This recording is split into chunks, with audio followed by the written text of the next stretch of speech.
champ is here! Hello everybody, today I'm back with another video. Today I will be going over how I do my bedside shift report. I had a couple people comment below, so what's going to happen is I'm going to give it to you like you're the oncoming nurse, and I'm going to give you my bedside shift report, and then I'm going to go over why I include these things. This is like the basics of I think all nurses should have, but my floor we do put a little bit more stuff just because we're cardiac specific. But for the most part, I think as a new grad nurse, this would get you far. Like if you could give a report like this, nobody's not going to be complaining. It can get real catty during bedside shift handoff. It is a tedious place. Some people I hate getting report from. Some people I love getting report from. Some people have no idea what's going on with their patient. And you could tell by their handoff. And sometimes you have to go in the chart and dig in the chart. So don't be that nurse who gives a shitty report. Look your stuff up and give a good report, okay? So my report looks a little like this. Okay, in room 217, we have Mr. John Doe, 54 male. He is full cold. His allergies to iodine and penicillin. Mr. John has a history of CAD, hypertension, hyperlipidemia, AFib, and then 2 previous stints in 2003. And diabetes. So he is AccuCheck. He's going to be ACHS AccuCheck. So Mr. John came here on 112 through the ED with shortness of breath and complaining of chest pain. They did an EKG. It showed that he had a STEMI. So the same day they did an emergent heart cath. It showed that his RCA was included, 80%, and then the LAD was 50% included. So they placed 2 stents, one in each. On 113, he was downgraded to us to the PCU. On 114, he did complain of chest pain, but we were able to resolve it with 3 nitroglycerins dosage. And then we also did the EKG, but he came back sinus rhythm. And then he also, as far as his lines, he has a right AC. It's going to be a 20 gauge. Mr. John is on a cardiac diet, so he's going to have low potassium, low phosphate. And then his labs all came back normal. And then he has no pending procedures at the time. Mr. John goes from normal sinus rhythm to sinus tach. He's on room air. He's ANO times 4. He's continent times 2. He is a standby assist. As far as his skin, he has the right femoral puncture site where they went through and did the hard cath. It's just some tenderness. It's not swelling. No signs of a hematoma. A wound on his coccyx. The plan for Mr. John is to DC back to his SNF Corrix, where he came from. So that is an example of a good, pretty thorough bedside shift handoff. Now, I'm going to go into why I say certain things, because you may be thinking, well, I don't think that's important. First, like I said, you want to start off with the name, age, the gender, and then the code status. You want to know the code status because you do not want to go all out doing compressions, reviving somebody if they are a DNR. And even if they do have a code status, sometimes they have partial codes where the patient is not full code and they basically are partial, where you can code them, but they don't want to be intubated. So if it comes to them having to be intubated, you have to just kind of let them go. So always know your patient's code status. Also, allergies. A lot of patients are commonly in the hospital allergic to iodine and penicillin. Okay. But I say this, you want to know allergies because one time I had a patient who was allergic to aspirin. Like I said, she had a history of COD. She had to be on these blood thinners and these antiplatelets or whatever. So every time that we would give her aspirin, she would have to take Zyrtex. Basically, some type of antihistamine with that medication or before that medication. So that's important because what if I just give her aspirin without even, and let's say the Zyrtex was not even in stock? No, I need to get my butt down to pharmacy and request that med because that's the last thing I need her having some anaphylactic response to that, okay? The next thing that I get into is the history.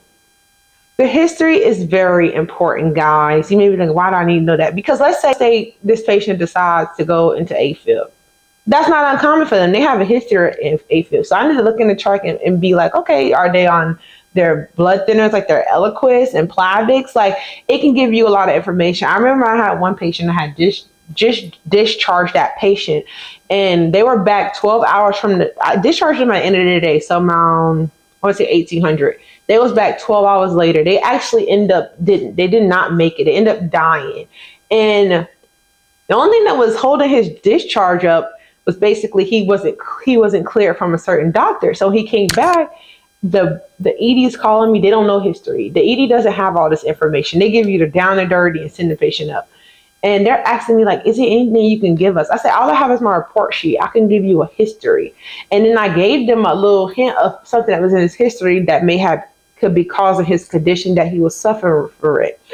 RP to that patient. That was a very sad case, but the history is important. That day I learned that patients' histories are important. The next thing you want to do, also, if the patient has a lot of things that I know people deny in their history is diabetes. You have patients and you're going in to do your AccuCheck, or the tech is doing AccuCheck, and they refuse. I'm not diabetic. Boo, you are diabetic. Your A1C is 10. And you've probably been diabetic for some time because you're not knowing that you're diabetic. The blood does not lie. So also, if they're diabetic, I need to know that there are AccuCheck. Are they ACHS, before and after meals, or are they Q4?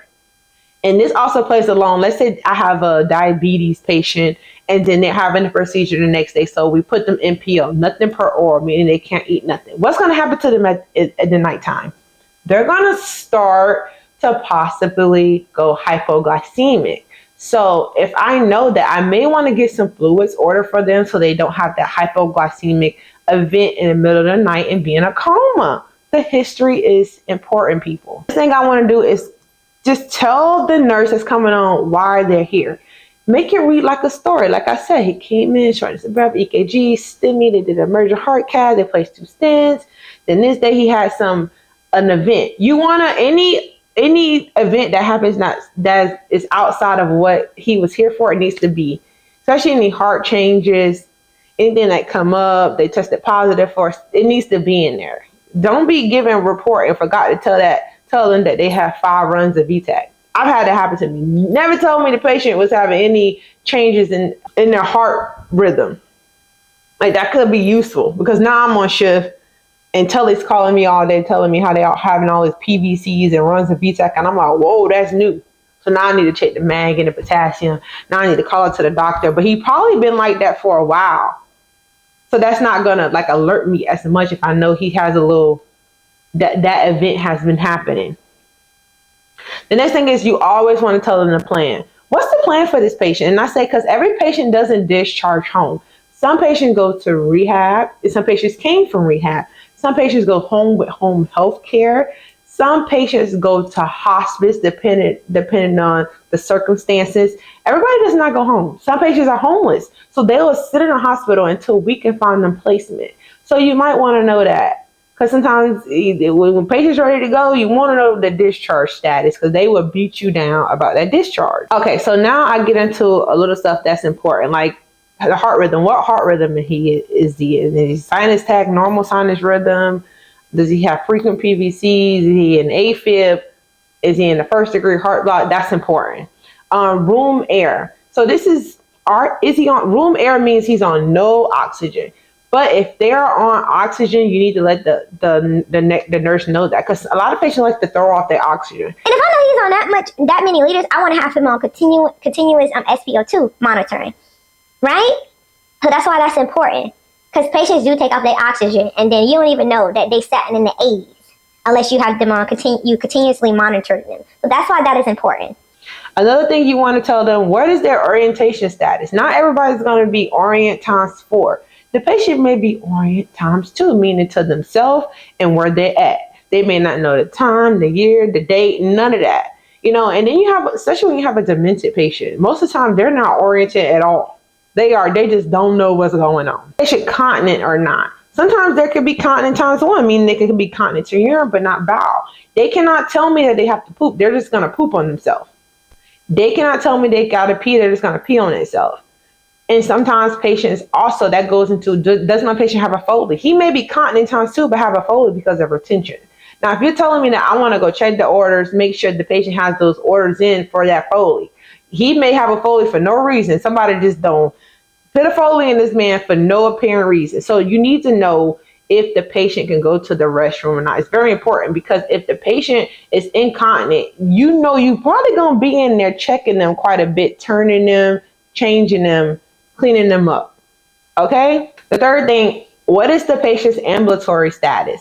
Meaning, how do they walk? Are they independent? In my report, I said that the patient was a standby assist. So that means I need to encourage the patient to use the colac as much as possible, because he's probably a fall risk, so he's probably unstable on his feet. So I don't want him thinking that he can go to the restroom without some type of supervision. May that be me or the tech that goes in to help him whenever he gets ready to use the restroom. Just stand by and make sure he doesn't fall. Some people are two assist, meaning it takes two people to get them up. Some people are a standby with a walker. Like everybody has, and some people can't walk at all. They're bed rest, or they need a steady. Like, so that is important. How does this patient transfer? If this patient has to go somewhere, how do I get them from one place to another? Very important. The next thing I went into is the skin. I don't know if y'all don't know, but start cracking down on your skin assessments. It's a nationwide thing about these HAPIs, hospital-acquired pressure injuries. They're really a problem in the hospital.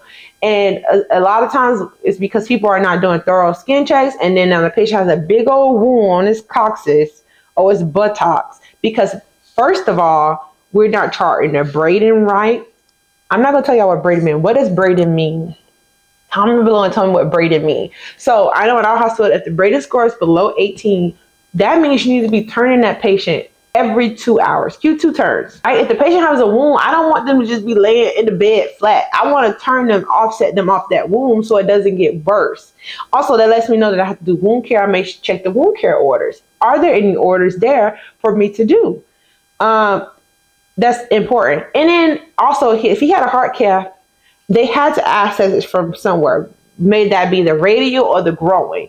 So if they're in the groin, I definitely need to check for hematomas, any bleeding, any excessive tenderness, or bruising, so that I can chart my skin assessment right. When a patient gets a HAPI, that means that we are inflicting pain on our patients, and we don't want to do that. Okay, another thing is, I forgot to tell you, drips. Is the patient on any drips? That's important, because most of our patients are on some type of cardiac drip.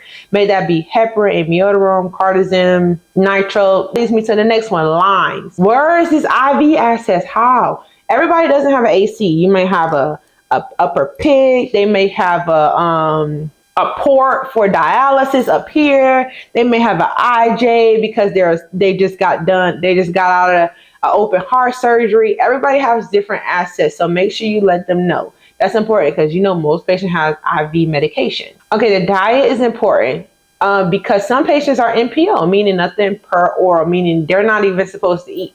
And if I don't know the diet status and I'm sitting here and the patient's like, hey, can I get some water? I'm like, oh yeah, I'll be right back. That patient NPO and I gave them water. Now I may be putting them at risk of pushing back their surgery because they just ate. You get what I'm saying? It is, some patients may be having to go do like a colonoscopy. Sometimes when they want patients to do that procedure, they put them on full liquid diet or clear liquid diet. Some patient may have like dysphagia, or they have problems swallowing, so they're on small bites, or soft puree. You just never know. They may have a stroke, and they usually put stroke patients on puree diets. Mostly our patients are either NPO or cardiac. So meaning low potassium, low phosphate. And that's important, because if I don't have that patient on the appropriate diet, now it's going to start making changes in my labs. Which takes me to the next thing. Any critical labs that you need to pass down in your handoff report. So a critical lab for me would be like a potassium of 2. If I tell the nurse, hey, patient had potassium 2, she's going to be like, did you replace it? I'm like, yeah, I replaced it and I already checked it, and it came back 2.2. It didn't really go back up. So she knows on that night shift, she needs to replace it again and recheck it, right? And then any pending procedures is important, because sometimes people could be put in the x-ray and come back and have infiltrates. So that's usually how I'll do my handoff report, and then I'll put it up here. And I usually have a blank piece of computer paper. I fold it in 3 like a trifold, And so that way I have 6 spots. So if I get a discharge or admission or somebody leaves, I can always exit out and I have another space on that one piece of paper. I don't keep 1,000 papers for all my patients. All my patients are on one paper. I free write. I don't have anything pre-made or anything. I don't have a paper for every patient. I know people who do that, and that's annoying because if somebody's calling you asking about your patient, you're not going to remember everything about the patient. Now you got to go through all of these papers, flip it. No, one paper, keep it in my pocket, and I'm good to go. I hope you guys enjoyed this video. Thank you for tuning in. Let me know anything else you would like to see. Make sure you comment, subscribe.